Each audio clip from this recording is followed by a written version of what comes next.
Ready Talk Boxing, Mr.A on the Double RT Boxing Show with a post fight card review for the Dibella Entertainment November 4th at the Barclays Center card.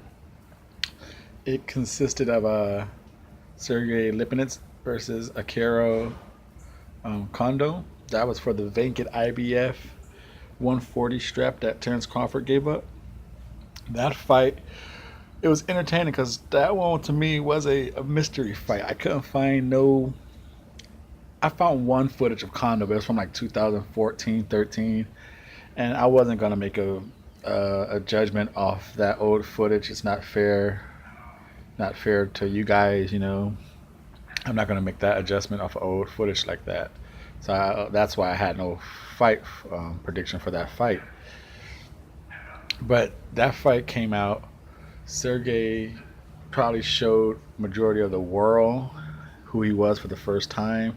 He showed good off rhythm movements, good good changing of heights, good changing of speed variations, combinations. His combinations were low, but punch variations was good. Uh, Wakando gave good credit to his name. He showed he was a very one dimensional fighter, but at moments you saw his experience start to take over like the second half of the fight, where Sergey wasn't used to going that deep and around. That was only Sergey's 13th fight, so it was a very competitive action fight back and forth. So I get not knowing what to expect from that fight, but watching, I gave that fight a B. And then going into the next one was Sean Porter versus Adrian Granados. Now I did have Sean Porter winning that fight in the breakdown prediction, but as of last night and watching it, picked I had Granados winning that fight. It was a very competitive fight. Um, Back and forth action. Sean Porter did land the harder shots of the fight, I would say, but Granados landed some very hard shots of his own. He was able to back up Sean Porter like I've never seen anyone back up Sean Porter from a punch. He was able to fight, but Sean Porter had him trapped up against the ropes. He was able to fight himself off the ropes, not hold and get broken up. Punched, he punched Porter and made Porter retreat.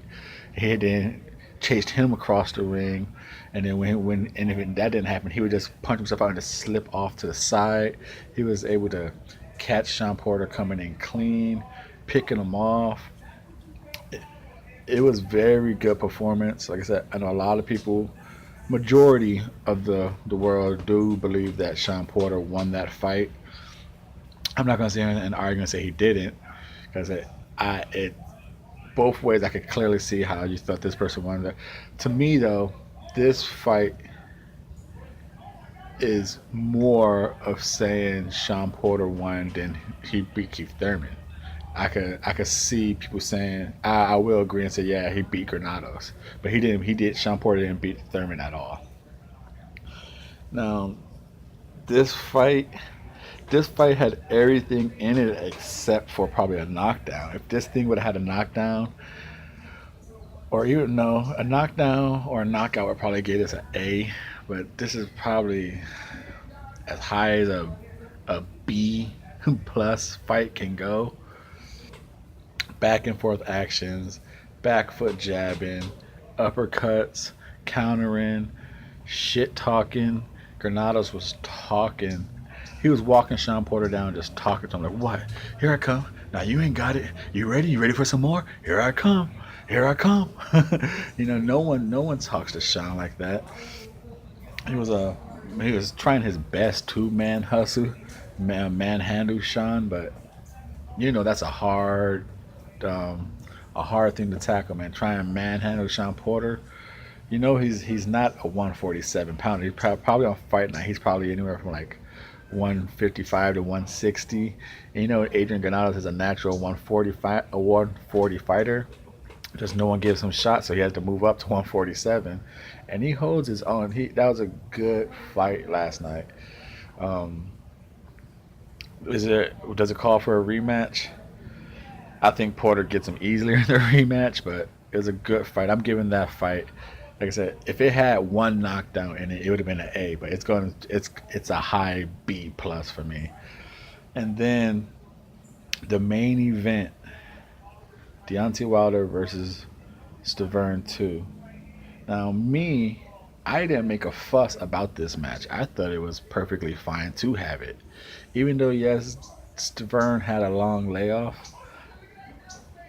I found nothing wrong with Berman getting a rematch for his belt. Since when is it bad that a guy gets a rematch? I think it was just the the bad rep of Deontay Wilder's already resume. He's not, his rep of not fighting no one, the PED use of his opponents, and just when it came to Berman, people were like, oh, why? But I found nothing. Like, hey, dude, give the guy his natural given rematch. It's perfect. Everyone else gets rematches, and no one makes a fuss. So I was perfectly fine with this fight. Now,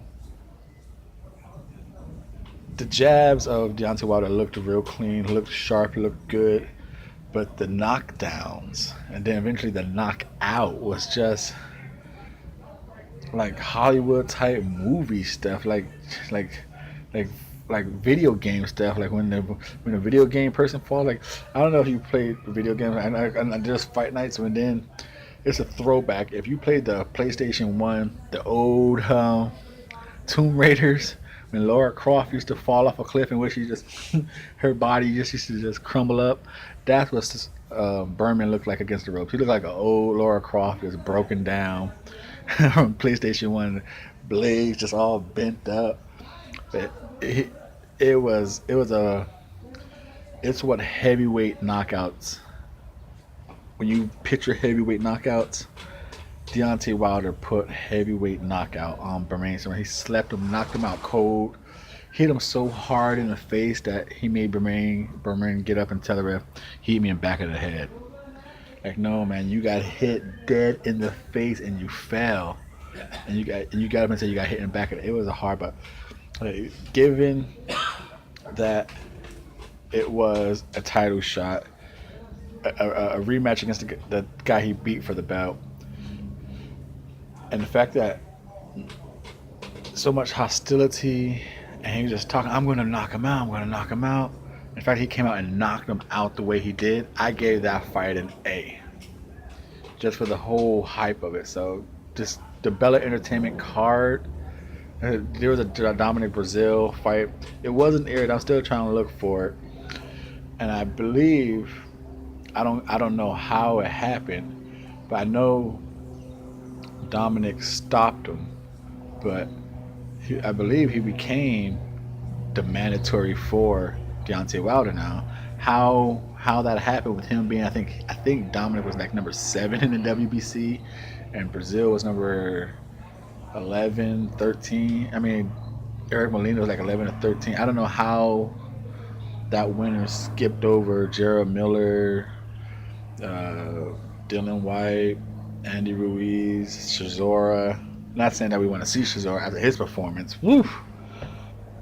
We get into that, but yeah. So I believe Deontay's next fight is going to be, if it's not for a belt, it has to be Dominic Brazil. It's kind of funny considering they already had that little history. It kind of makes you kind of wonder. But yeah, the Bella Entertainment, I give this a nice solid B. Very entertaining. Every fight, like I said, even though I didn't see the Dominic Brazil, from the highlights I saw, the little minute and a half, 2 minute highlight, that looked like it was an entertaining fight as well. So Dibella Entertainment in the Barclays Center, New York, gave the fans their money's worth. I do believe. Giving this post-fight car review a B. Leave down below. Leave a comment. What did you think of it? What do you think of the whole card as a whole?